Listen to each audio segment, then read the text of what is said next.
الجماعة المتغربين دول في الغربة وشغالين وناشفين ريقهم، والراجل هيدبق قرش على قرش عشان يوفر حاجة لعياله ويقضي سنة في الغربة ولا 2 ويرجع.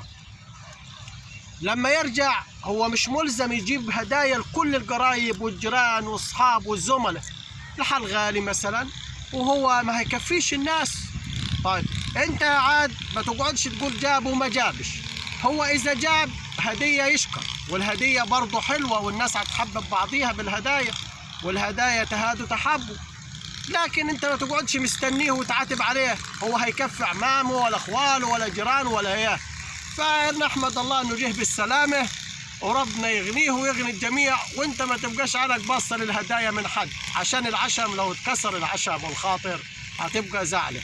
فانت تدعي ربنا يغنيك وتخلي عندك قناعه. جاب هديه يعني وقبلتها وشيء من المحبه زين، ما جابش ما تزعلش عشان هو متغرب. شكرا يا حبيبي.